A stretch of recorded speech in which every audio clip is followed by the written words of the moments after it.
সব প্রশ্নের উত্তর দেব। একটা প্রশ্ন না, আপনার সাথে অনেকক্ষণ কথা বলতে হবে। আমি সবগুলোর উত্তর দেবো ইনশাল্লাহ। কয়টা আছে? 10টা, 20টা, 50টা, 100টা? কতগুলো? আচ্ছা, আপনাকে বলবো। আনুমানিক কতগুলো? অনেকগুলো প্রশ্ন আছে কতগুলো? আপনার কাছে। 10, 20, 100, 1000, 10,000? কতগুলো? এখন কি প্রশ্নগুলো আপনার মনে আছে? হ্যাঁ আছে। কতগুলো? 10, 20, 30? কতগুলো আছে? সম্ভবত কিছু হবে। কিছু কয়টা? 5টা না 10টা? আনুমানিক বলতে পারবো না, হয়তো 100টা হবে। আপনার 100 প্রশ্ন। ভাই, অনুষ্ঠানের শেষে আমরা বসবো, ঠিক আছে? সব প্রশ্ন লিখে রাখেন। ইনশাল্লাহ ইনশাল্লাহ চেষ্টা করব এবং সবগুলোর উত্তর দেব। ঠিক আছে। আপনাকে অনুরোধ করছি, সারা রাত আমরা আলোচনা করব। আমার সমস্যা নেই। আপনি সত্য অনুসন্ধানকারী, আমিও সত্য উদ্ঘাটনকারী। আমার কাজ সত্যকে উন্মোচন করা। আমি বিশেষজ্ঞ না। আমি চেষ্টা করবো আর আপনার 100টা প্রশ্নের উত্তর দেবো। তবে সন্দেহ আছে 100টা প্রশ্ন লিখতে পারবেন কিনা, আমার সন্দেহ আছে।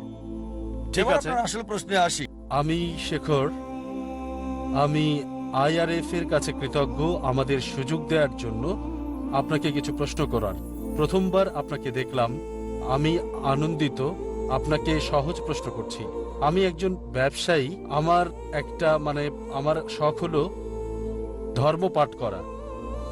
এগুলোর মধ্যে অবশ্যই কোরআন একটা।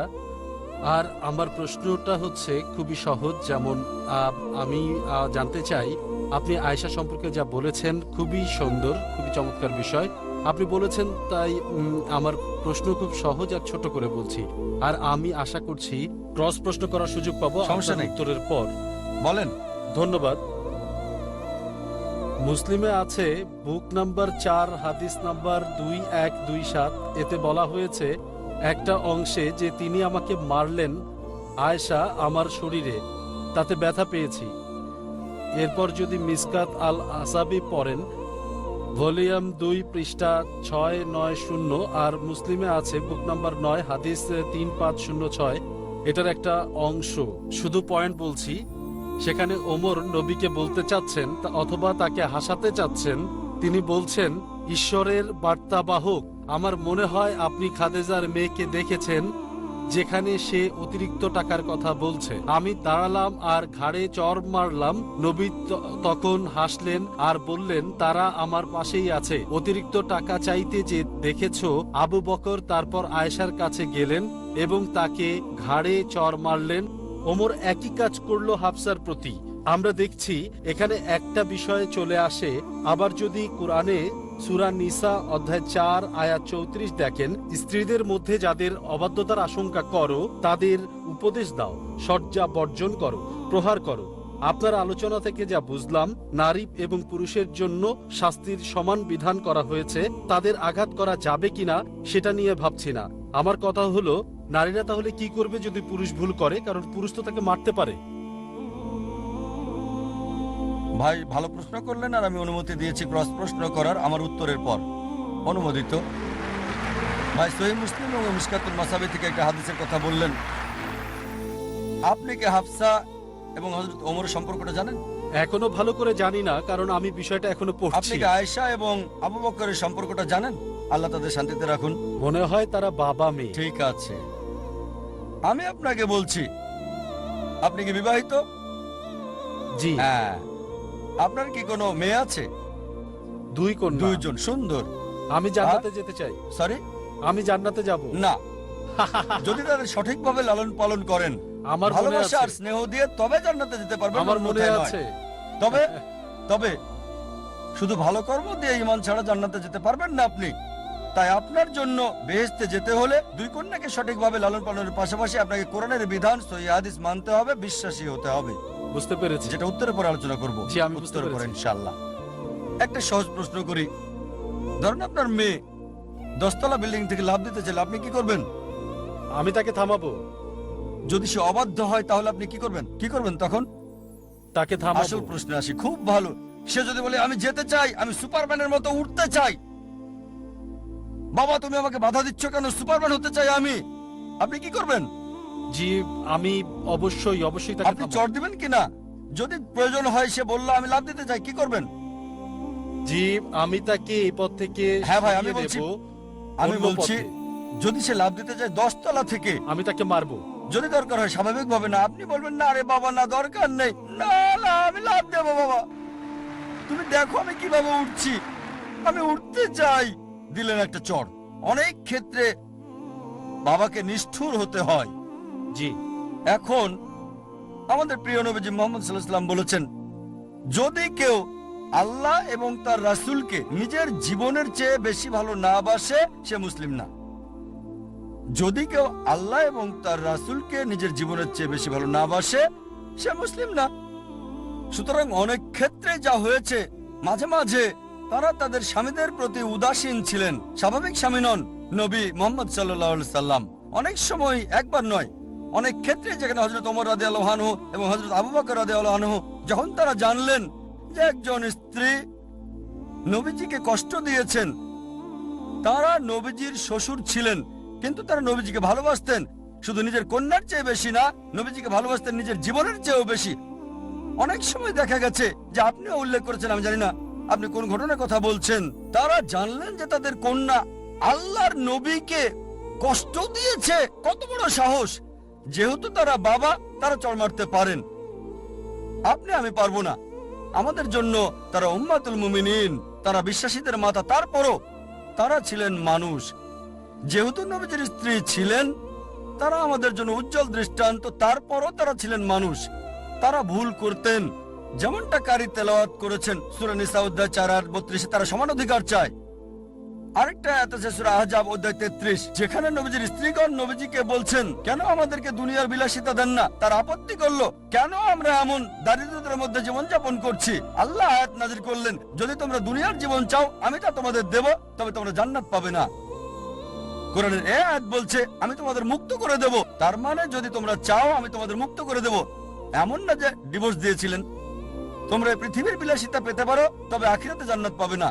তারপর নবীজির স্ত্রীগণ অনুতপ্ত হলেন আর ক্ষমা চাইলেন, আল্লাহ তাদের ক্ষমা করলেন। সুতরাং এখানেও এটার প্রসঙ্গ রয়েছে। আর উপর থেকে লাভ দেওয়ার চেয়ে নবীজির বিরুদ্ধে যাওয়া আরো খারাপ। উপর থেকে লাভ দিলে আপনার মেয়ে মারা যাবে, এইটুকুই ঠিক, কিন্তু নবীজির বিরুদ্ধে যাওয়া আরো খারাপ। উত্তরটা পেয়েছেন? স্যার, আমার প্রশ্ন এখনো রয়ে গেছে, আমি আপনার কথা আমি বুঝতে উত্তর পারছি। এখনো শেষ করিনি, ঠিক আছে আপনি প্রশ্ন করেন, সমস্যা নেই। আমার প্রশ্নটা খুবই সাধারণ। আমি এখনো উত্তরটা শেষ করিনি ভাই। ঠিক আছে। আপনার প্রশ্ন ছিল দুটো অংশে, তারপর আপনি কোরআনের আয়াতের উদ্ধৃতি দিলেন সূরা নিসা অধ্যায় 4:34, তারপর বললেন স্ত্রীকে আঘাত করার কথা। আমি শেষ করতে চাই আগের উত্তরটা, তা না হলে আপনি বলবেন জাকির অর্ধেক উত্তর দিয়েছে। আমি আপনার একটা অংশের উত্তর দিয়েছি।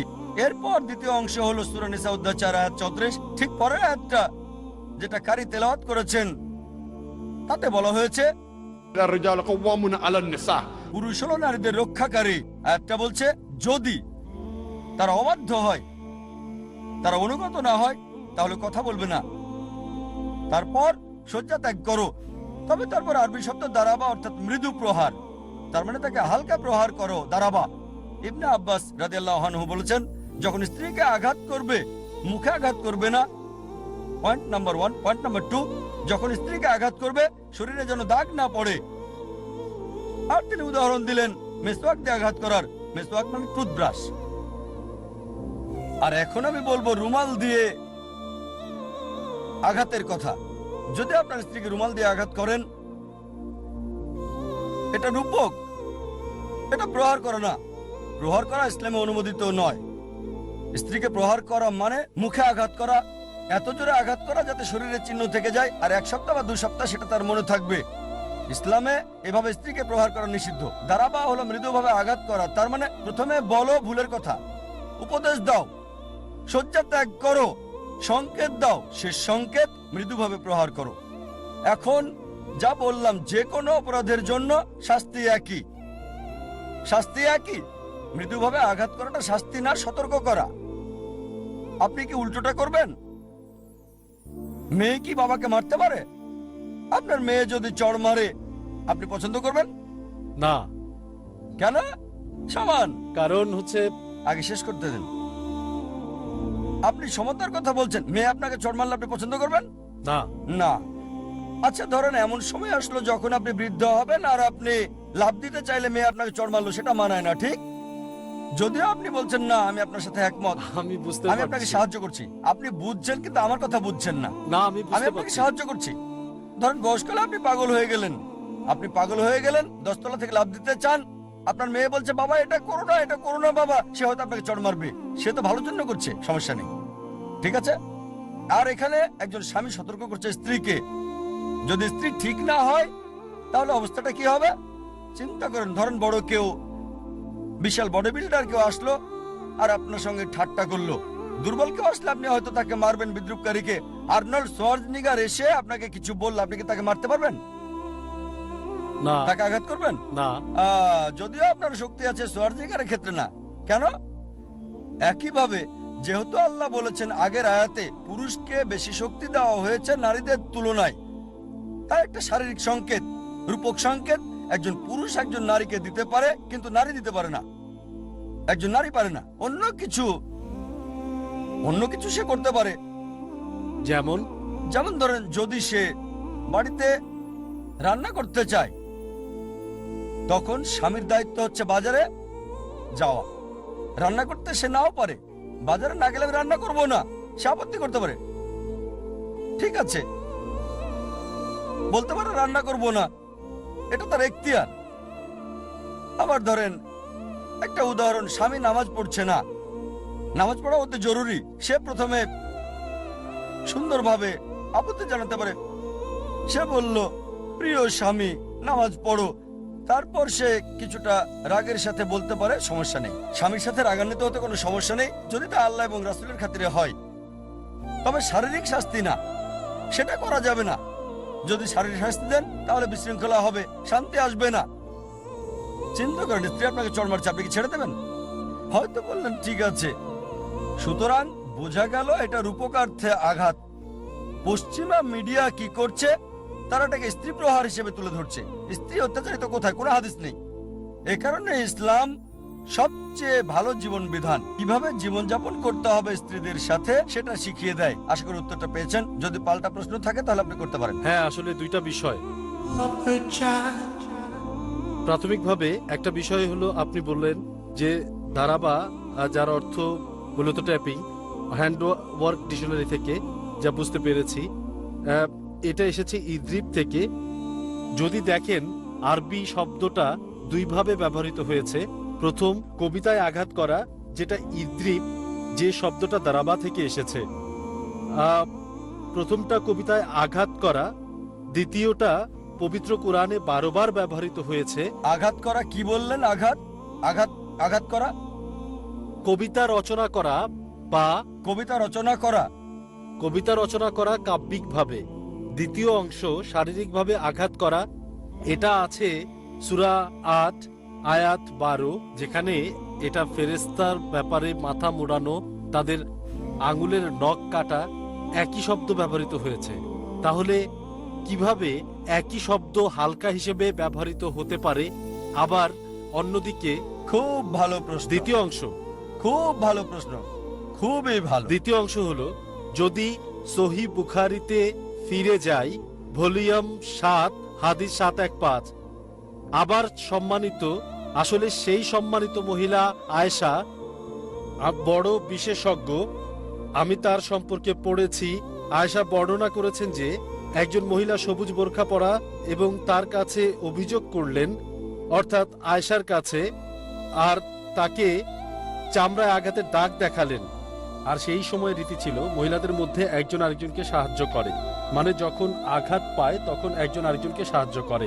যখন আল্লাহ নবী আসলেন, আয়েশা বললেন, আমি কোনো মহিলাকে দেখিনি একজন বিশ্বাসী নারীর মতো দুঃখ ভোগ করতে। দেখেন, তার চামড়া কাপড়ের চেয়ে বেশি সবুজ হয়ে গেছে। এটা আমার দ্বিতীয় অংশ ছিল। দ্বিতীয় অংশটা আগে উত্তর করব, তারপর প্রথম অংশটা।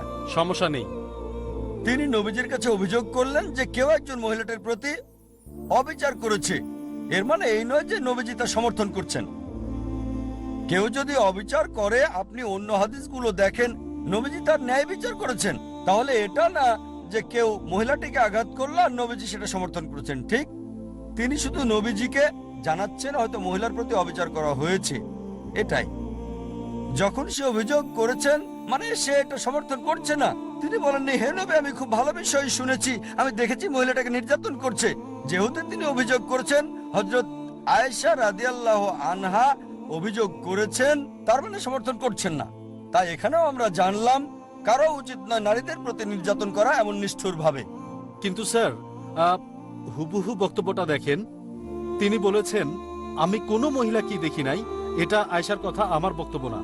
আমি এমন কোনো মহিলাকে দেখি নাই দুঃখ ভোগ করতে যতটা বিশ্বাসী মহিলা করে। সুতরাং আমরা দেখি মোহাম্মদের সময়ও মহিলারা ছিলেন খুবই খারাপ অবস্থায়, খুবই খারাপ অবস্থায়। যদিও দেখবেন এমন হাদিসে আছে, বলা হয়েছে আমি এমন কোন ব্যক্তিকে দেখি নাই অত্যাচারিত বিশ্বাসী বেলালের মতো। তার সমস্যা কি ছিল? তার মালিক শাস্তি দিয়েছিল, বলেছিল ঈশ্বর এক, এ কথা বলো না তাহলে মুক্তি পাবে। হযরত বেলাল রাদিয়াল্লাহু আনহু তখন ওই অবস্থায় মৃত্যু মেনে নিতে প্রস্তুত। বললেন আমি আল্লাহকে অস্বীকার করব না, আমি বলে যাব লা ইলাহা ইল্লাল্লাহ মুহাম্মাদুর রাসূলুল্লাহ, কোন ঈশ্বর নেই আল্লাহ ছাড়া, নবী মুহাম্মদ আল্লাহর রাসূল। তিনি অত্যাচার সহ্য করেছেন।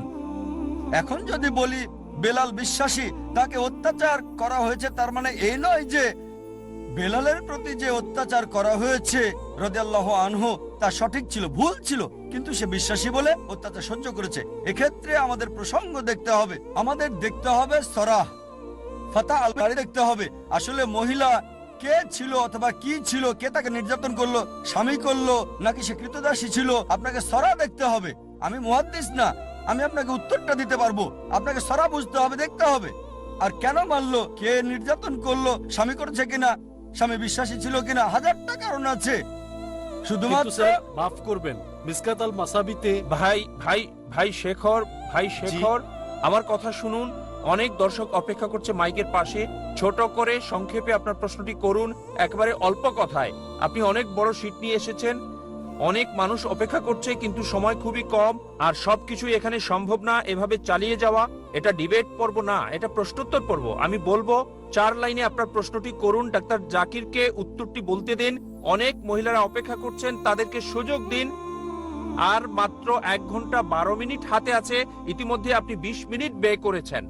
ভাই না, আমি বুঝতে পারছি। প্রথমে দুটো প্রশ্ন করলেন, উত্তর দিলাম, বললেন পাল্টা প্রশ্ন করবেন, পাল্টা প্রশ্ন করেছেন, প্রতি উত্তরে আবার প্রশ্ন করছেন।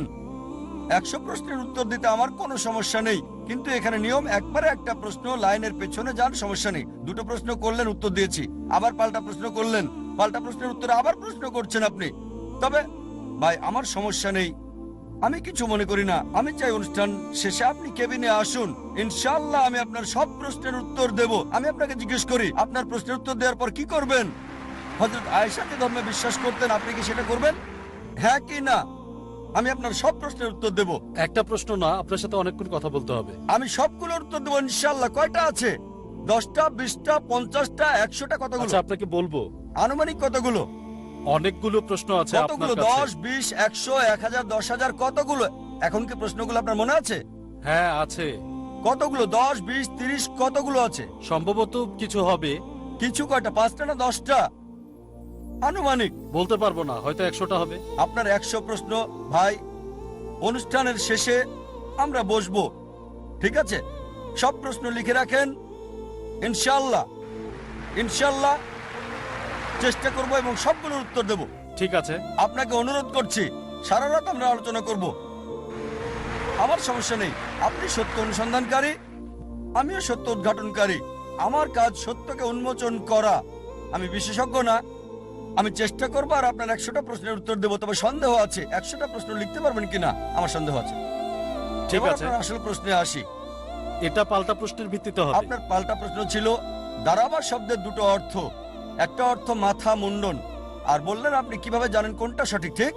হ্যাঁ, এটা ঠিক। কাউন্টার প্রশ্নে একটার বেশি প্রশ্ন করবেন না, তাহলে আপনি নিয়ম মানছেন না। স্যার, আমি শুধু খণ্ডন করছি আপনার খণ্ডন কথা। করে না, আপনি কাউন্টার প্রশ্ন করছেন।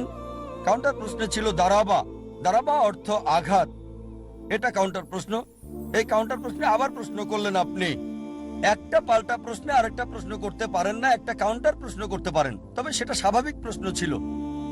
এবার দারাবা প্রশ্নে আসুন। আপনি বললেন আঘাত করা, আমি একমত। আর আমি কিভাবে জানলাম? একবার এটা মৃদু প্রহার, আরেকবার মাথা মুন্ডন। কোরআনের আয়াত দেখেন, বলা হয়েছে সূরা মারিয়াম অধ্যায় 19 আয়াত 47। মারিয়াম আলাইহিস সালাম তিনি বললেন, যখন ফেরেশতা জিব্রাইল বলল তোমার পুত্র সন্তান হবে, তিনি বললেন কিভাবে তা সম্ভব যখন কোনো পুরুষ আমাকে স্পর্শ করেনি। কিভাবে আমার পুত্র হবে যখন কোনো পুরুষ আমাকে স্পর্শ করেনি? এখন যদি লগা দেখেন, হ্যান্ডওয়ার্ক ডিকশনারি ঠিক আছে। বা লেন্স, মনে হয় আপনি অনেক ডিকশনারি পড়েন, ইন্টারনেটে পাবেন। এটা কঠিন না, নেটে যান, টাইপ করুন, শত প্রশ্ন পাবেন ইসলামের বিরুদ্ধে। 100টা না 1000টা পাবেন, খুব সহজ, কোনো গবেষণা ছাড়াই। গবেষণা করলে আপনি জানবেন কে কার বাবা ছিল, কে কার স্বামী, কে কার মা, সবকিছু। কিন্তু নেটে যাবেন, আপনি সহজে পাবেন। এখন আরবি শব্দ মাসা, এর দুটো অর্থ আছে, শারীরিক স্পর্শ আর একটা সহবাস। তাই যখন মারিয়াম আলাইহিসসালাম বললেন কিভাবে আমার সন্তান হবে যখন কোনো পুরুষ স্পর্শ করেনি, তার মানে এটা শারীরিক স্পর্শ না, এর মানে হচ্ছে সহবাস, ঠিক? হ্যাঁ, একইভাবে অনেক আয়াত আছে কোরআনে, যখন 2-3টা অর্থ থাকে সবগুলোই সঠিক হতে পারে, আবার একটাও হতে পারে। সঠিকটা জানার জন্য হাদিস পড়তে হবে। হাদিস কোরআনের আয়াতের ব্যাখ্যা, ঠিক? হয়তো একটা শব্দের 2-3টা অর্থ ব্যবহৃত হতে পারে, একটা আয়াত এক অর্থ, অন্য আয়াতের জন্য হয় আরেকটা অর্থ। হাদিস হচ্ছে তার ব্যাখ্যা। যখন আমরা হাদিস দেখি সূরা নিসা অধ্যায় 4 আয়াত 34-এর দারাবার শব্দের জন্য, সেখানে নবীজি বলেছেন মুখে আঘাত করো না, গুরুতর আঘাত করো না, হালকাভাবে প্রহার করো। আমি উত্তরটা বলেছি, কিন্তু আপনি হাতের নোটে বেশি মনোযোগ দিয়েছিলেন, এই কারণে উত্তরটা ভুলে গেছেন। যদি আমার উত্তরটা শুনতেন, বলেছি 2-3টা অর্থ থাকলে সবগুলো সঠিক হতে পারে, একটা সঠিক হতে পারে, দুটো সঠিক হতে পারে, 3টাও সঠিক হতে পারে। এজন্য আপনাকে হাদিসে ফিরে যেতে হবে। কোরআন বলছে আতিউল্লাহ আতিউর রাসূল। আল্লাহ এবং রাসূলকে মান্য করো। তাই 2-3টা অর্থ দেখলে হাদিসে ফিরে যেতে হবে, আর দেখতে হবে নবীজি শব্দটা দিয়ে কি বোঝাতে চেয়েছেন। তাই যখন এটা বলছে তাদেরকে শাস্তি দাও, এখানে হালকাভাবে আঘাত করা। আর এজন্যই আপনাকে সহযোগী বই কোরআনের ব্যাখ্যা হাদিস জানতে হবে। সহিহ হাদিস ছাড়া আপনি বুঝতে পারবেন না ইসলাম। নবী এর মানে বলেছেন হালকা প্রহার করো, টুথব্রাশ দিয়ে আঘাতের মতো, মুখে আঘাত করবে না, শরীরে দাগ হওয়ার মতো আঘাত করবে না, এই পথনির্দেশ দিয়েছেন রাসূল। এ কারণে এটা বাধ্যতামূলক যে কোরআনের পাশাপাশি অনুসরণ করতে হবে সহিহ হাদিস। আশা করি উত্তরটা পেয়েছেন। ইনশাআল্লাহ আমি আপনার জন্য অপেক্ষা করব 10টার পর স্পিকার লাউঞ্জে, ইনশাআল্লাহ। ঠিক আছে ভাই শেখর? হ্যাঁ, ধন্যবাদ। যেহেতু আপনার 2 কন্যা, আপনি বললেন আমি যাবো সেখানে। সরি, একজন ছেলেও ছেলে? আছে। কোনো হাদিস বলছে না যে ছেলে আপনাকে জান্নাতে নিয়ে যাবে। যদি সেই ছেলে ধার্মিক হয়, আপনার জন্য দোয়া করে, ইনশাআল্লাহ সেও আপনার জান্নাতে যাওয়ার রাস্তা হতে পারে। আমার কথা হলো, আমি বলবো যে ভালো কাজ করার পাশাপাশি আপনাকে বিশ্বাসী হতে হবে, কারণ ঈমান হলো জান্নাতে যাওয়ার গুরুত্বপূর্ণ বৈশিষ্ট্য। যেহেতু আপনি জান্নাতে যাওয়ার বিষয়ে কথা বলছেন, ইনশাআল্লাহ আমি আল্লাহ সুবহানাহু ওয়া তাআলার কাছে দোয়া করছি তিনি যেন আপনাকে জান্নাতে যাওয়ার রাস্তা করে দেন, ইনশাআল্লাহ। ধন্যবাদ। আমার নাম লি, আমি একজন ছাত্র। আপনি আপনার লেকচারে বললেন যে যীশু খ্রিস্ট মুসলিম ছিলেন কারণ তিনি ঈশ্বরের কাছে আত্মসমর্পণ করেছেন। আমরা জানি যে যীশু খ্রিস্ট মদ পান করেছিলেন, 5 ওয়াক্ত নামাজ পড়েননি, তিনি শুধুমাত্র আল্লাহর কাছে আত্মসমর্পণ করেছিলেন। তাহলে সেই একই যুক্তি দিয়ে আমি বলতে পারি আহলে কিতাবীদের যে কেউ, খ্রিস্টান বা ইহুদি, এরা আসলে মুসলিম, কারণ তারাও আল্লাহর কাছে নিজের ইচ্ছাকে সমর্পণ করেছে। ভাই, আপনার প্রশ্নটা যদি আমি ঠিক মতো বুঝে থাকি, আপনি বললেন যে একজন মানুষ হোক সে খ্রিস্টান বা ইহুদি, আল্লাহর কাছে আত্মসমর্পণ করলে সে মুসলিম। হ্যাঁ, কারণ আপনি বলেছেন যীশু মুসলিম ছিলেন, একই ভাই, যুক্তি। আমি আপনার সাথে একমত। যদি কেউ আল্লাহর কাছে আত্মসমর্পণ করে তাহলে আরবিতে তাকে বলা হবে মুসলিম। তবে তার আগে আপনাকে জানতে হবে আল্লাহ আমাদের কি নির্দেশ দিয়েছেন। যদি অন্য কিছু ভেবে থাকেন, যদি এমন ধর্মগ্রন্থ পড়েন যেটা আল্লাহর বাণী নয়, আর মনে করেন আমি আল্লাহর কাছে আত্মসমর্পণ করেছি, এমন ধর্মগ্রন্থ মেনে চলছেন যেটা আল্লাহর বাণী নয়, তাহলে আপনি সত্যিকারের মুসলিম নন। তাহলে প্রথমে আপনাকে দেখতে হবে আল্লাহ আমাদের কি নির্দেশ দিয়েছেন। আপনি যদি পৃথিবীর প্রধান প্রধান ধর্মগ্রন্থগুলো পড়ে তুলনা করেন, তাহলে আপনি দেখবেন সেই সাথে ব্যবহার করবেন যুক্তি আর বিজ্ঞান। একমাত্র যে ধর্মগ্রন্থটা পরীক্ষায় পাশ করবে এই সর্বশেষ আর চূড়ান্ত টেস্টামেন্ট। যদি ওল্ড টেস্টামেন্ট আর নিউ টেস্টামেন্ট বলে কিছু থেকে থাকে, তাহলে এটা হল লাস্ট টেস্টামেন্ট।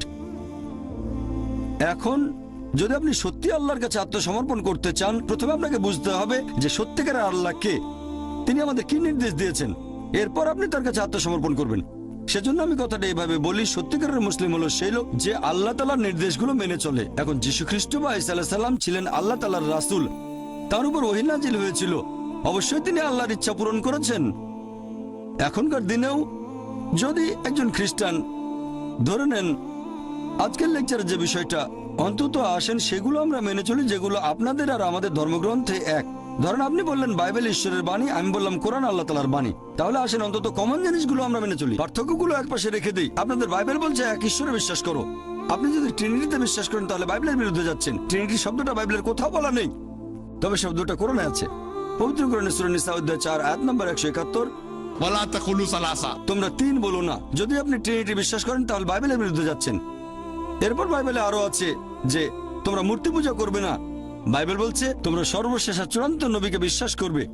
যীশু খ্রিস্ট নিজের মুখে বলেছেন, গসপেল অফ জন অধ্যায় 16 অনুচ্ছেদ 12 থেকে 14, তোমাদেরকে বলার মতো আমার অনেক কথা আছে, তোমরা সেগুলো এখন সহ্য করতে পারবে না। কারণ যখন সত্যের আত্মা আসবে সে তোমাদের সত্যের পথে নিয়ে যাবে। সে নিজে থেকে কিছু বলবে না, যে কথাগুলো শুনবে সেগুলোই বলবে।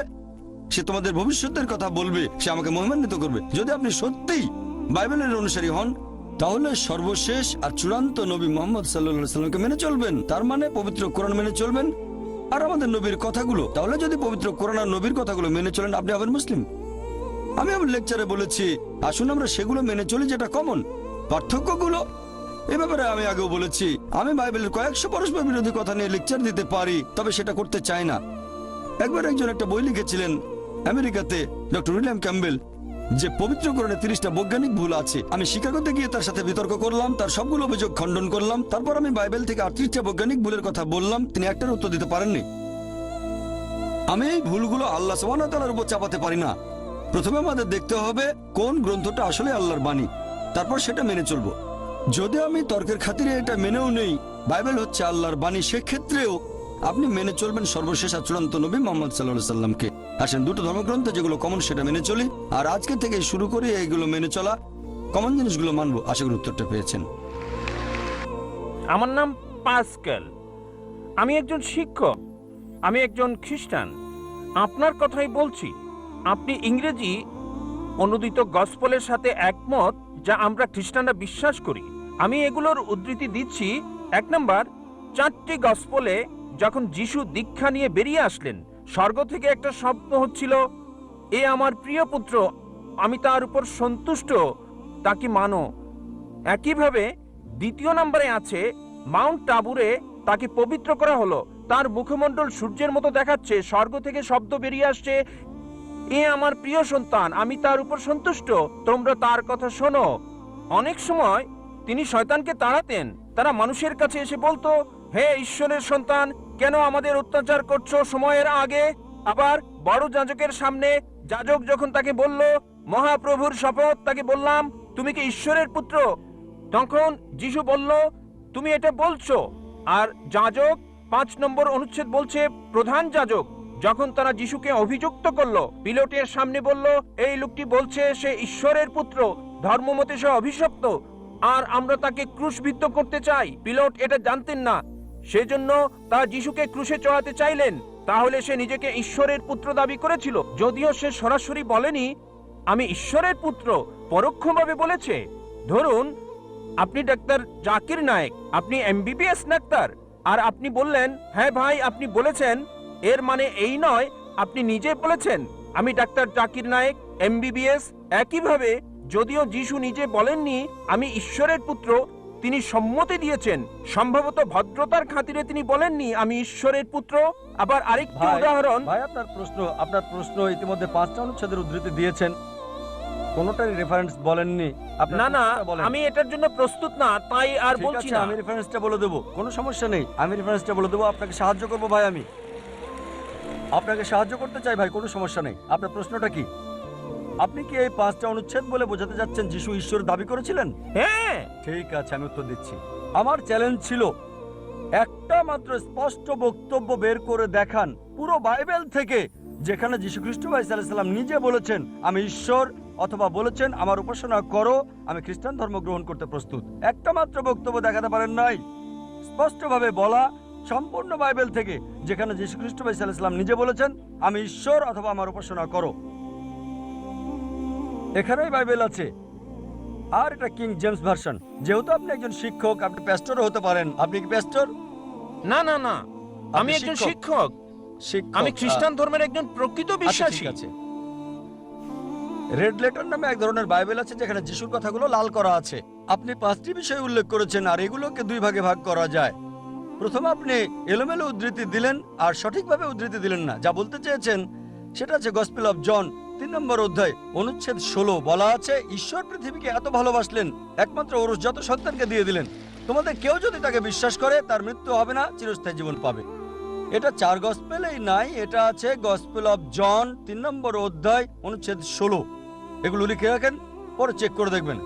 গসপেল অফ জন 3 নম্বর অধ্যায় অনুচ্ছেদ 16, ঈশ্বর পৃথিবীকে এত ভালোবাসলেন যে নিজের সন্তানকে উৎসর্গ করলেন, যে কেউ তার উপর বিশ্বাস করবে সে মরবে না, চিরস্থায়ী জীবন পাবে। আবার আপনি উদ্ধৃতি দিলেন 5ম বার শেষ দিকে যে যীশুখ্রিস্ট বলেছেন তিনি ছিলেন ঈশ্বরের সন্তান। আপনি বলেছেন, আপনি কি জানেন বাইবেলে ঈশ্বরের পুত্র এ কথাটা অসংখ্যবার বলা আছে। যদি আপনি বাইবেল পড়েন, আদম ছিলেন ঈশ্বরের পুত্র, আল্লাহ তাকে শান্তিতে রাখুন। ইব্রাহিম ছিলেন ঈশ্বরের পুত্র, ইসরাইল ছিলেন ঈশ্বরের পুত্র। আপনি যদি রোমান্স পড়েন 8 নম্বর অধ্যায়ে বলা আছে তারা সকলেই যারা ঈশ্বরের আত্মার দ্বারা পরিচালিত তারা সকলে ঈশ্বরের পুত্র। আপনি যদি ঈশ্বরের দূত হন আপনি ঈশ্বরের পুত্র। যদি আমি ঈশ্বরের দূত হই আমি ঈশ্বরের সন্তান বাইবেল অনুসারে। কিন্তু তারা বলে না না না না না, যীশু খ্রিস্ট স্বাভাবিক সন্তান না, তিনি ঔরসজাত সন্তান। এবার আপনার শেষ প্রশ্ন ঈশ্বরের পুত্রের ব্যাপারে। বাইবেলে অসংখ্য ঈশ্বরের পুত্রের উল্লেখ আছে। আদম ঈশ্বরের পুত্র, ইব্রাহিম ঈশ্বরের পুত্র, ইসরায়েল ঈশ্বরের পুত্র। যারা ঈশ্বরের আত্মার সাহায্যে পরিচালিত তারা ঈশ্বরের পুত্র। কিন্তু খ্রিস্টান মিশনারিরা বলে না না না, যীশু খ্রিস্ট স্বাভাবিক পুত্র না। আসুন আপনার প্রথম প্রশ্নে, তিনি ঈশ্বরের ঔরসজাত সন্তান। তারপর তারা বলে যা আপনি বলেননি, আমি আপনাকে সাহায্য করছি। গসপেল অফ জন 3 নম্বর অধ্যায় অনুচ্ছেদ 16, ঈশ্বরের পৃথিবীকে এত ভালোবাসলেন যে নিজের সন্তানকে উৎসর্গ করলেন, যে কেউ তাকে বিশ্বাস করবে সে মরবে না, চিরস্থায়ী জীবন পাবে। ভাই, আপনি কি বিগটন শব্দের অর্থ জানেন? বিগটন শব্দের অর্থটা কি? না, বিগটন শব্দটার অর্থ কি?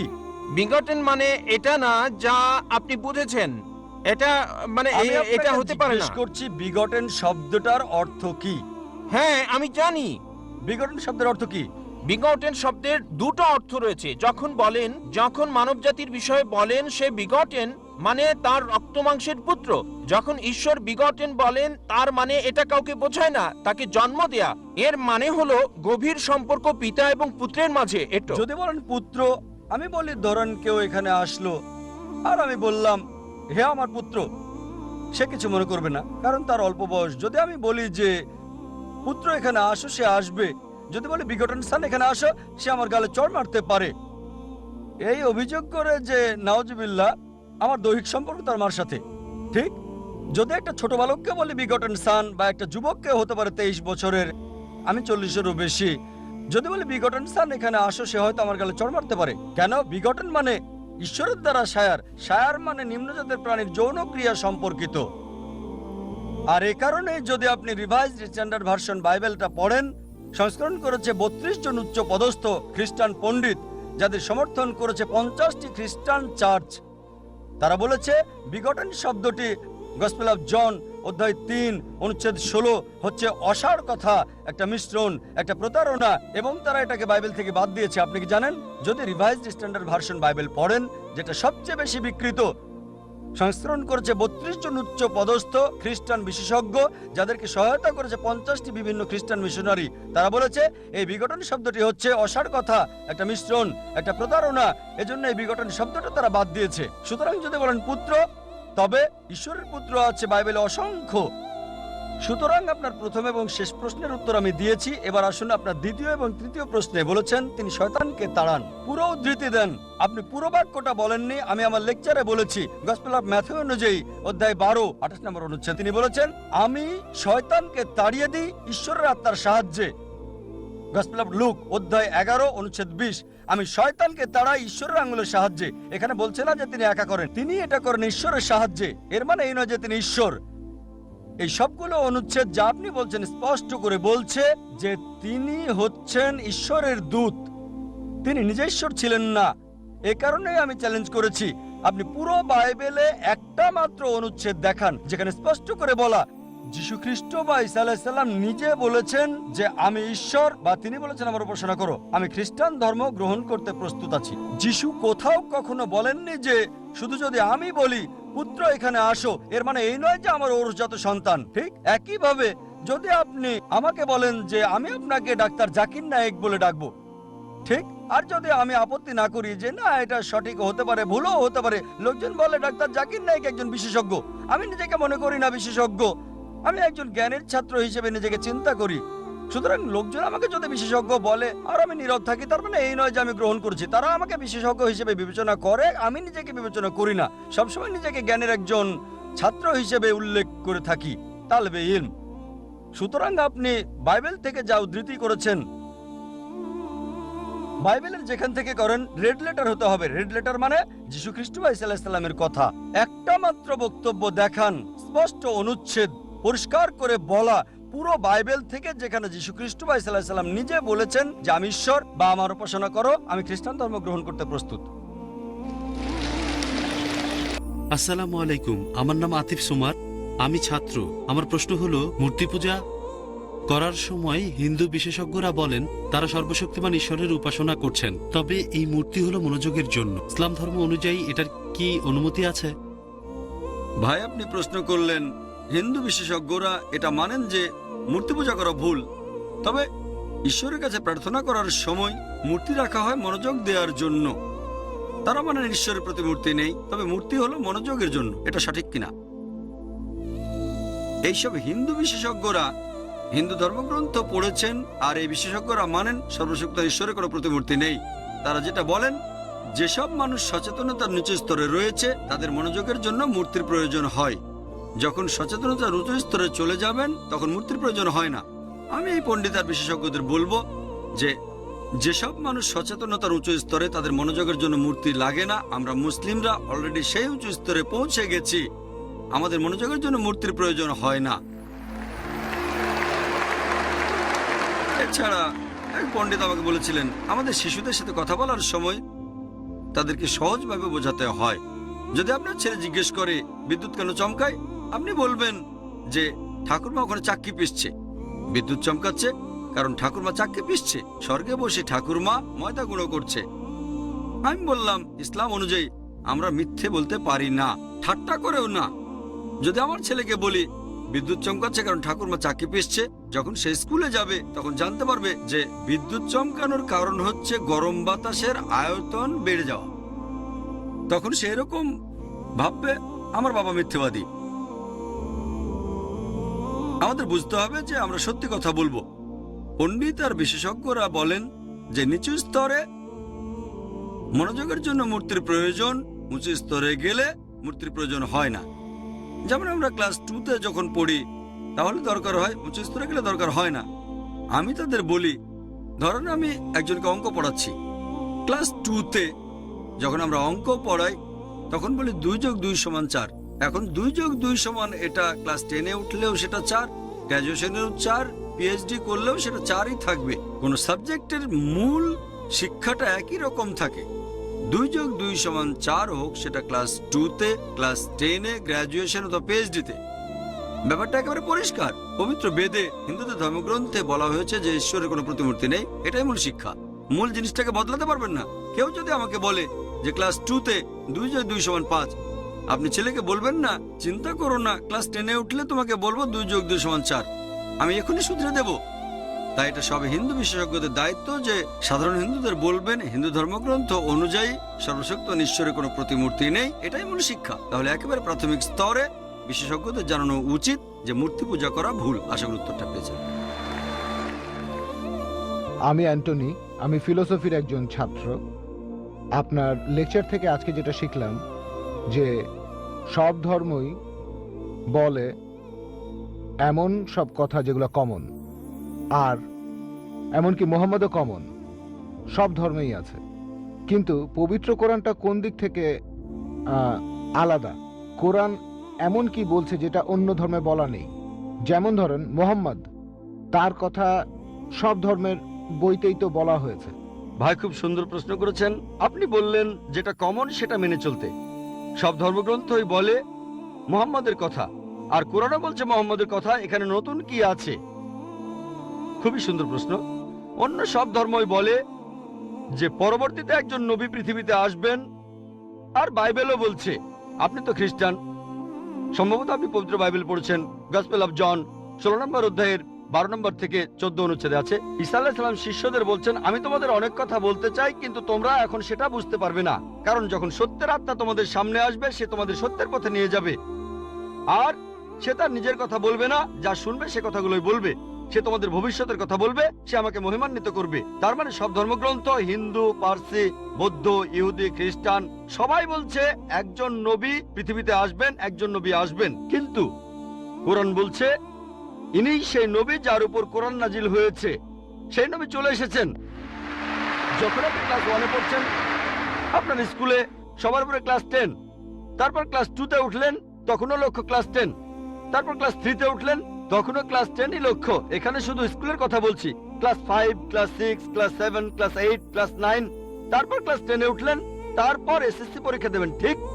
তার মানে এই না যে ক্লাস 1 আর ক্লাস 10 এর পড়াশোনা এক। আপনি ক্লাস 10 এর জন্য প্রস্তুতি নিচ্ছেন। প্রস্তুতি নেওয়া হয়েছে 1400 বছর আগে।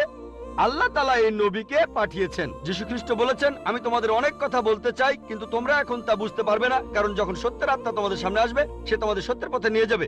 তাহলে 1400 বছর আগে আল্লাহ তাআলা বুঝেছিলেন যে সেটাই সঠিক সময়। এখন পৃথিবীর মানুষ এই কথাগুলো বুঝতে পারবে, অর্থাৎ পবিত্র কোরআন। অন্যান্য সব ধর্মগ্রন্থে কথা বলা হয়েছে যে মহান ঈশ্বর একজন। বর্ণনাগুলো হয়তো আলাদা। সব ধর্মগ্রন্থই বলছে এক স্রষ্টার কথা। আমরা মানব নবীদের আর চূড়ান্ত নবী মুহাম্মদ সাল্লাল্লাহু আলাইহি ওয়াসাল্লামকে। সারমর্মটা হচ্ছে একই, বর্ণনাগুলো হয়তো আলাদা।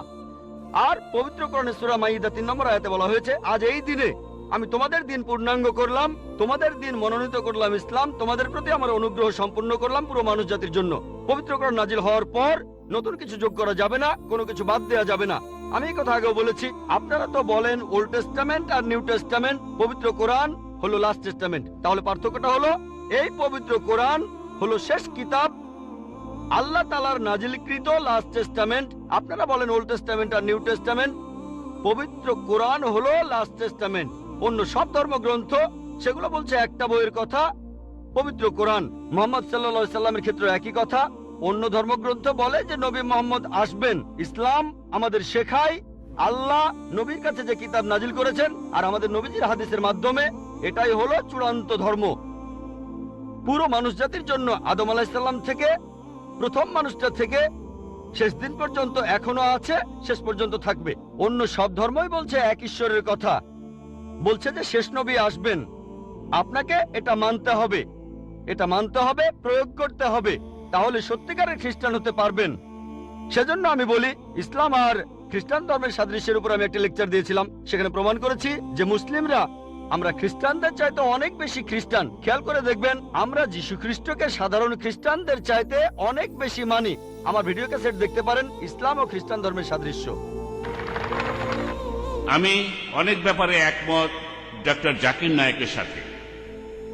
উনি যেভাবে ধর্মের কথা বললেন, যেভাবে এক ঈশ্বরের কথা বললেন, কিন্তু মিস্টার নায়েক নিজেই বললেন যে হিন্দুইজমের সংস্কারকরা তারা জোর দিয়ে বলছেন বেদকে মানার জন্য, পুরাণাগুলোকে নয়।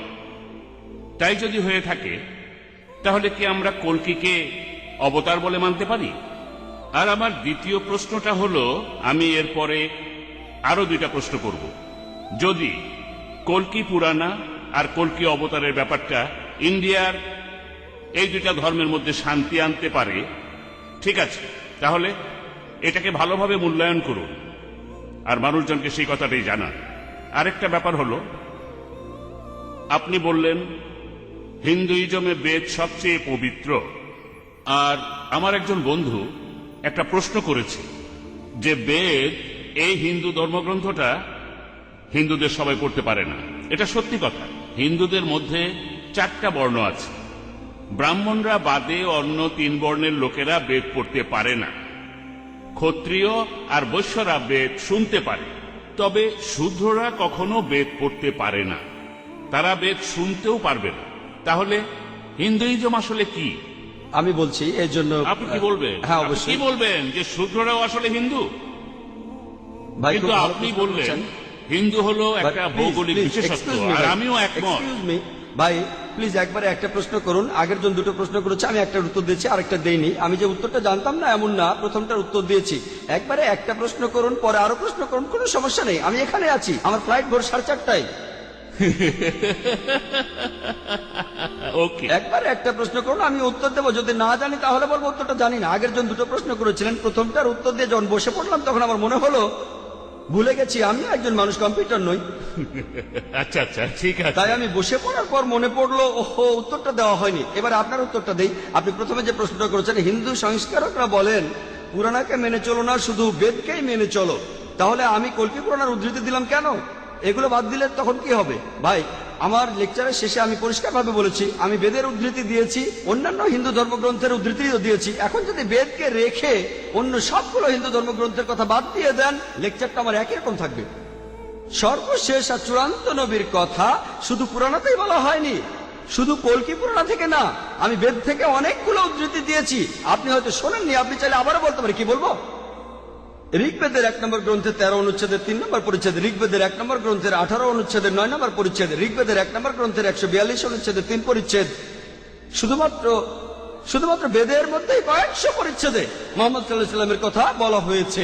আমি আমার লেকচারেই বলেছি যদি কল্কি পুরাণ বাদ দেন, কল্কি অবতার বাদ দেন, তারপরেও আপনি পাবেন নরসংসা, আপনি পাবেন কাওরামা, আপনি পাবেন আভান্দু, অথর্ব বেদে আছে, সাম বেদে আছে, ঋগ বেদে আছে, 4টা বেদে এইসব কথা, 4টাতেই 100% 4টাতেই। এখানে আমি অল্প সময়ে কিছু উদ্ধৃতি দিয়েছি, বুঝতে পারছেন ভাই? যদি কল্কি পুরাণের কথাগুলো বাদ দেন তারপরও শান্তি আসবে, শুধু যদি বেদকে মানেন। আসল কথা হলো تعالوا إلى كلمة سواء بيننا وبينكم এসো সেই কথা যাহা তোমাদের এবং আমাদের মধ্যে এক। আমি জানি হিন্দুদের অনেকে ভগবদ গীতা আর পুরাণাকে শ্রদ্ধা করে, সেজন্য এগুলো উদ্ধৃতি দিয়েছি। যদি ভগবদ গীতা আর পুরাণের কথা বাদ দেন তারপরও ঋগ্বেদে জিহাদের কথা আছে, ঋগ্বেদে জিহাদের কথা আছে, আরো অনেক কিছু। তাই শুধু বেদের কথাগুলো নিলে আমার লেকচারের বেশিরভাগই একই রকম থাকবে। আশা করি উত্তরটা পেয়েছেন। এবার আপনার অন্য প্রশ্নটার উত্তর দেই যে হিন্দুজমে কেন বিশেষ কিছু লোক ধর্মগ্রন্থ পড়তে পারে, অন্যরা পারে না। আপনি বললেন ব্রাহ্মণরা বেদ পড়তে পারে, ক্ষত্রিয়রা সেটা শুনতে পারে, কিন্তু শূদ্ররা শুনতে পারে না। এখন শূদ্ররা কি হিন্দু? বেদের কথা অনুযায়ী মহান সৃষ্টিকর্তা তার মাথা থেকে সৃষ্টি হয়েছে ব্রাহ্মণ অর্থাৎ শিক্ষিত সমাজ, স্রষ্টার বুক থেকে ক্ষত্রিয়রা যোদ্ধা সমাজ, উরু আর পাকস্থলী থেকে সৃষ্টি হয়েছে বৈশ্যরা ব্যবসায়ী সমাজ, স্রষ্টার পা থেকে সৃষ্টি হয়েছে শূদ্ররা। তাহলে এটা একটা বর্ণ প্রথা যেটা আছে হিন্দুইজমে, আর আমি এটা মানি না। এমনকি সংস্কারকরা রাজা রামমোহন রায় তিনিও মানেননি, জাস্টিস রানারে তিনিও মানেননি। আল্লাহ পবিত্র কোরআনে বলছেন, সূরা হুজুরাতে 13 নম্বর আয়াতে উল্লেখ আছে, يا أيها الناس إنا خلقناكم من ذكر وأنثى وجعلناكم شعوبا وقبائل لتعارفوا إن أكرمكم عند الله أتقاكم إن الله عليم خبير। ও মানুষ জাতি, আমি তোমাদের সৃষ্টি করেছি এক পুরুষ ও এক নারী থেকে, পরে তোমাদের বিভক্ত করেছি বিভিন্ন জাতীয় গোত্রে, যাতে তোমরা একে অপরের সাথে পরিচিত হতে পারো। এজন্য নয় যে তোমরা একে অন্যকে ঘৃণা করবে। আর তোমাদের মধ্যে আল্লাহর নিকট সেই ব্যক্তি সবচেয়ে মর্যাদা সম্পন্ন যার রয়েছে তাকওয়া, যেটা দিয়ে বিচার করা হবে। সেটা জাতবর্ণ না, গায়ের রং না, আর লিঙ্গ না, সেটা হলো তাকওয়া, আল্লাহকে মেনে চলা, ন্যায়পরায়ণতা, ধার্মিকতা। আল্লাহ কোরআনে বলছেন সূরা ইসরার 70 নম্বর আয়াতে উল্লেখ করা আছে যে ولقد كرمنا بني آدم। আমি তো সব আদম সন্তানকে মর্যাদা দান করেছি। এখন আপনি হিন্দু পরিবারে বা খ্রিস্টান পরিবারে বা মুসলিম পরিবারে জন্মান, যদি বনি আদম হয়ে থাকেন, যদি মানুষ হয়ে থাকেন, আপনি মর্যাদা পাবেন। ইসলাম ধর্মে পৃথিবীর সব মানুষই সমান। আপনি যে জিনিসটা দিয়ে উপরে উঠতে পারেন সেটা তাকওয়া, আল্লাহকে মেনে চলা, ধার্মিকতা দিয়ে, ন্যায়পরায়ণতা দিয়ে। হিন্দুজমের বর্ণভেদটা আমি মানি না। আমি যেটা বিশ্বাস করি, অনেক পণ্ডিত বলেন এই নিয়মটা বানানো হয়েছে যাতে উঁচু বর্ণের ব্রাহ্মণরা শাসন করতে পারে। এখানে তাদের কথাটা হলো, তুমি শূদ্র, তুমি নিচু বর্ণের শূদ্রের মতোই থাকো। যদি আমার সেবা করো, পরের জীবনে তুমি ভালো মানুষ হবে। তবে এই জীবনে আমার সেবা করো, তাই আমার মতে এগুলো সৃষ্টিকর্তার কথা নয়। আর এজন্যই হিন্দু ধর্মের সংস্কারকরা এই প্রথার বিরুদ্ধে কথা বলেছেন, ব্রাহ্মণদের বিরুদ্ধে বলেছেন, ক্ষত্রিয়দের বিরুদ্ধে বলেছেন। আমার মত অনুযায়ী ভালো করে দেখলে এই বর্ণ প্রথাটা একটা ভুল। আর এই ধর্মগ্রন্থ সবাই পড়তে পারে, হোক সে ধনী বা গরিব, হোক সে ব্যবসায়ী অথবা যোদ্ধা অথবা রাজা, কারণ এই বইটা স্রষ্টার কাছ থেকে এসেছে, মহান সৃষ্টিকর্তা। আর প্রত্যেকেরই জানা উচিত স্রষ্টা আমাদের কি নির্দেশ দিয়েছেন। আশা করি উত্তরটা পেয়েছেন। আমি শশাঙ্ক শেখর, এসেছি রাঁচি থেকে। আমি এখানে সত্যভামা কলেজে ইঞ্জিনিয়ারিং পড়ছি। স্যার, আজকের অনুষ্ঠানে আপনার লেকচার শোনার পর ইসলাম ধর্ম আর মুসলমানদের সম্পর্কে আমাদের ভুল ধারণা দূর হয়ে গেছে।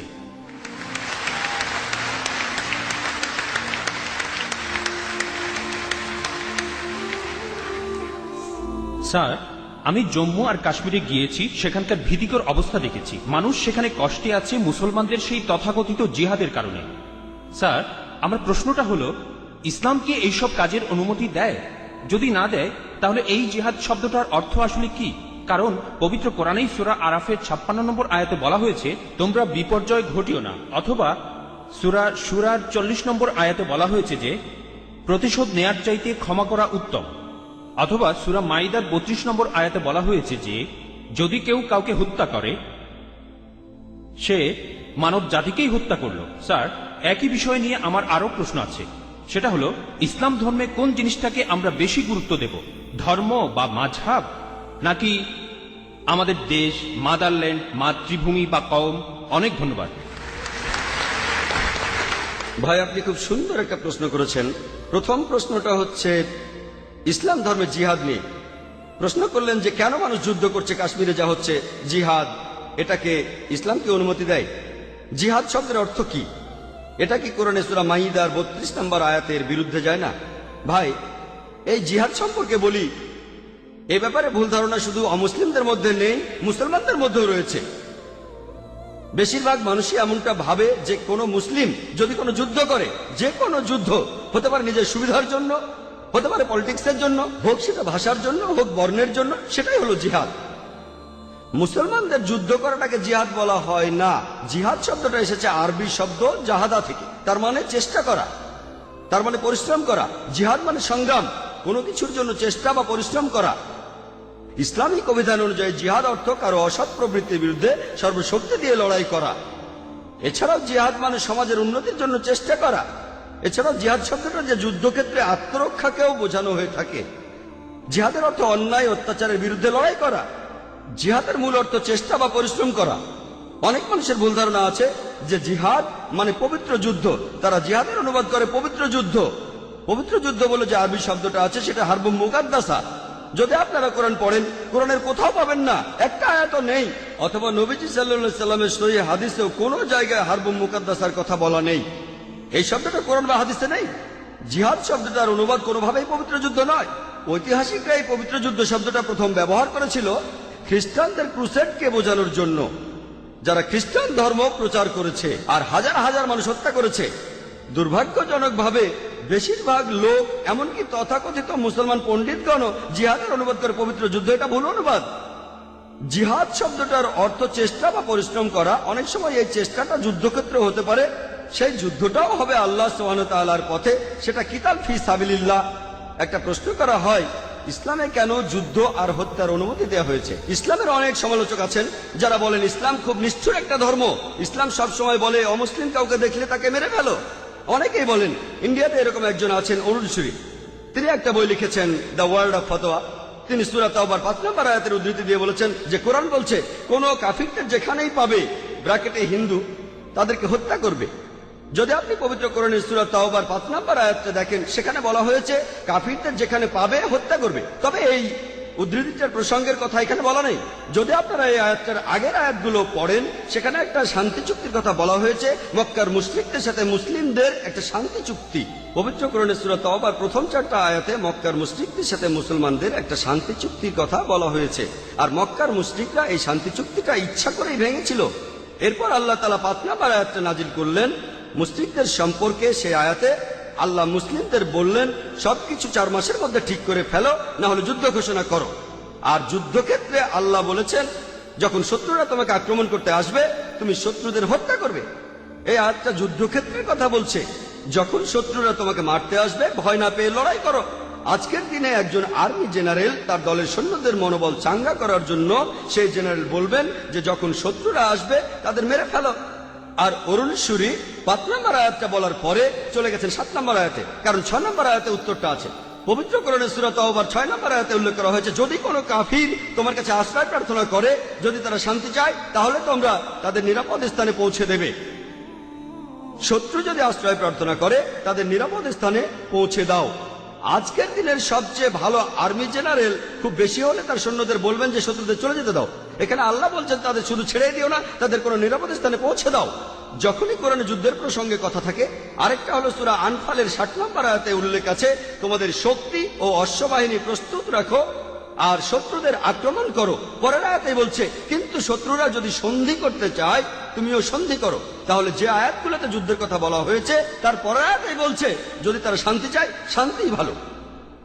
এখন আরেকটা প্রশ্ন, সূরা মাইদার 32 নম্বর আয়াতে কি বলছে বা সূরা নিসার 40 নম্বর আয়াতে কি বলছে যে যদি কোনো মানুষকে হত্যা করা হয় তাহলে সে যেন পুরো মানুষ জাতিকে হত্যা করলো। এটাই হলো ইসলামের আসল কথা। যদি কেউ কোনো মানুষকে হত্যা করে, হোক সে মুসলিম বা অমুসলিম, যদি সেটা হত্যা বা ধ্বংসাত্মক কাজের অপরাধে না হয়, যদি দুর্নীতির অপরাধে না হয়, তাহলে সে যেন পুরো মানুষ জাতিকেই হত্যা করলো। আর কেউ যদি কোনো মানুষকে বাঁচায় তাহলে সে যেন পুরো মানুষ জাতিকে বাঁচালো। এখন আপনারা যদি ভগবত গীতা পড়েন, ভগবত গীতার 2য় অধ্যায়ের 50 অনুচ্ছেদে আছে, বলা হয়েছে শ্রীকৃষ্ণ এখানে অর্জুনকে জিহাদ করতে বলেছেন। চেষ্টা, যদি আপনারা পড়েন মহাভারত, মহাভারতের হাজার হাজার অনুচ্ছেদে যুদ্ধের কথা রয়েছে, হাজার হাজার অনুচ্ছেদে। কোরআনে যত যুদ্ধের কথা আছে তার চেয়ে অনেক বেশি। মহাভারত একটা ধর্মগ্রন্থ, আপনারা হয়তো জানেন। এখানে রাজ্য নিয়ে একটা যুদ্ধের গল্প রয়েছে পাণ্ডব আর কৌরবদের মধ্যে। পাণ্ডবদের 5 ভাই আর কৌরবরা 100 ভাই, যুদ্ধ। আর ভগবত গীতা হলো মহাভারতের অংশ। 18টা অধ্যায় কৃষ্ণের কথা। প্রভু তিনি উপদেশ দিচ্ছেন অর্জুনকে। অর্জুন বলছে, এটা আছে ভগবত গীতার 1 নম্বর অধ্যায় 42 থেকে 46 অনুচ্ছেদে, আমি আমার আত্মীয়দের সাথে যুদ্ধ না করে নিরস্ত্র অবস্থায় এই যুদ্ধক্ষেত্রে মরে যাব। কিভাবে জ্ঞাতি ভাইদের সাথে যুদ্ধ করব? কৌরবরা আমার জ্ঞাতি ভাই, যুদ্ধ না করে আমি বরং যুদ্ধক্ষেত্রে নিরস্ত্র অবস্থায় মরে যাব। ঠিক তখনই শ্রীকৃষ্ণ জানেন তিনি কি বলেছিলেন? 2য় অধ্যায় 2 আর 3 অনুচ্ছেদে আছে, তোমার মনে এমন অশুদ্ধ চিন্তা এলো কিভাবে? এটা একটা পাপ। তুমি এতটা দুর্বল হলে কিভাবে? তোমার হৃদয় দুর্বল হলো কিভাবে? শ্রীকৃষ্ণ নিজেই বলেছেন যে অর্জুনের চিন্তাটা ঠিক নয়, এটা অশুদ্ধ চিন্তা, এটা একটা পাপ। এটা করলে তুমি স্বর্গে যেতে পারবে না, তুমি বেহেশতে যেতে পারবে না। এরপরে ভগবত গীতার 2য় অধ্যায়ের 31 থেকে 33 অনুচ্ছেদে আছে, শ্রীকৃষ্ণ তিনি বলেছেন, তিনি অর্জুনকে বলেছেন যে ক্ষত্রিয়দের দায়িত্ব হলো যুদ্ধ করা। যদি যুদ্ধ না করো তাহলে স্বর্গে যেতে পারবে না। আর যুদ্ধ না করলে তুমি একটা পাপ করবে। যদি ভালো করে দেখেন ভগবত গীতায় শ্রীকৃষ্ণ বলছেন যে তোমাকে যুদ্ধ করতে হবে। চিন্তা করেন, আমি যদি ভগবত গীতার এই উদ্ধৃতি দিয়ে বলি যে শ্রীকৃষ্ণ বলছেন অর্জুনকে তোমার আত্মীয় স্বজনদের যুদ্ধ করে হত্যা করতে হবে, কোন প্রসঙ্গ ছাড়া উদ্ধৃতি দিলে সেটা হবে শয়তানি। আর প্রসঙ্গটা বললে শ্রীকৃষ্ণ অর্জুনকে বলছেন যদি তোমাকে লড়তে হয় মিথ্যার বিরুদ্ধে, সত্যের জন্য, তুমি যে কারো বিরুদ্ধে যুদ্ধ করো, এমনকি সে যদি আত্মীয় হয়। প্রসঙ্গটা বললে অনুচ্ছেদটা যুক্তি আছে। যখন ন্যায় বিচারের জন্য যুদ্ধ করছেন, যদি সেটা আত্মীয় স্বজনের বিরুদ্ধে যায় তাতে কোনো সমস্যা নেই। ভগবত গীতা আর মহাভারতে এই কথাটাই বলা হয়েছে, সত্যের পক্ষে আর মিথ্যার বিরুদ্ধে যুদ্ধ। যখনই আমি কোনো হিন্দুকে মহাভারত আর গীতার কথা বলবো, সে তো এটা জানে। সে বলবে না, মহাভারত আর গীতায় সত্যের সাথে মিথ্যার যুদ্ধের কথা বলা হয়েছে। আর ঠিক এরকম কথা আছে পবিত্র কোরআনে। তাহলে মহাভারত আর গীতার উদ্ধৃতিগুলো শুনলে আপনি কোরআনকেও বুঝতে পারবেন। এছাড়াও অনেক লোক বলে ও কোরআনে জিহাদের কথা বলছে, আপনি জিহাদ করতে গিয়ে মারা গেলে বেহেশতে যাবেন। অনেকে আছেন, তাদের একজন অরুণ সুরি বলছেন, তিনি সহিহ বুখারী থেকে হাদিসের উদ্ধৃতিও দিয়েছেন। 4 নম্বর খণ্ড বুক অব জিহাদ 2 নম্বর অধ্যায়ের 46 নম্বর হাদিস বলা হয়েছে একজন মুজাহিদ হলো সেই লোক যে আল্লাহ সুবহানাহু ওয়া তাআলার পথে চেষ্টা করে আর আল্লাহ নিজেই জানেন কে চেষ্টা করছে। এরপরে নবীজি বলেছেন যদি কোনো মুজাহিদ যুদ্ধক্ষেত্রে মারা যায় সে জান্নাতে যাবে, সে পরকালে বেহেশতে যাবে। কিন্তু যদি সে ফিরে আসে, মারা না যায়, সে ফিরে আসবে গনিমতের মাল নিয়ে। এই হাদিসটা আর কোরআনের বিভিন্ন আয়াতের কথা বলছেন ইসলামের সমালোচকরা। আমি ভাবি হিন্দু সমালোচকরা এই উদ্ধৃতিটা দেয় কিভাবে? তারা কি ভগবত গীতা পড়েনি? তারা কি মহাভারত পড়েনি? এমনকি শ্রীকৃষ্ণ তিনি ভগবত গীতায় বলেছেন 2য় অধ্যায়ের 37 অনুচ্ছেদে আছে, হে অর্জুন, হে কুন্তির পুত্র, যুদ্ধের প্রস্তুতি নাও। যদি যুদ্ধে মারাও যাও কোনো সমস্যা নেই, তুমি স্বর্গে চলে যাবে। আর যদি তুমি জয়লাভ করে ফিরে আসো তাহলে তুমি এই পৃথিবীর ধন সম্পদগুলো পাবে। হাদিসে একই কথা আছে। তাহলে কৃষ্ণ যখন অর্জুনকে বলছে যুদ্ধ করো, সমস্যা নেই, যদি মারা যাও স্বর্গে চলে যাবে। যদি যুদ্ধে জিতে ফিরে আসো তুমি অনেক ধন সম্পদ পাবে। সহিহ বুখারীও একই কথা বলছে, কোরআনেও একই কথা আছে। তাহলে ধর্মগ্রন্থগুলো পড়লে আমরা একে অন্যকে ভালোভাবে বুঝতে পারবো। তাহলে ইসলামে যুদ্ধের অনুমতি আছে শেষ উপায় হিসেবে, আত্মরক্ষার জন্য আর অত্যাচারের বিরুদ্ধে, না হলে নয়। আর জিহাদ অর্থ চেষ্টা বা পরিশ্রম করা। এবার আমরা দ্বিতীয় প্রশ্নে আসি, কোনটা বেশি ইম্পর্টেন্ট? এখানে বেশি ইম্পর্টেন্ট কি দেশের আইন কানুন মেনে চলা নাকি মাযহাব বা দ্বীনকে মানা?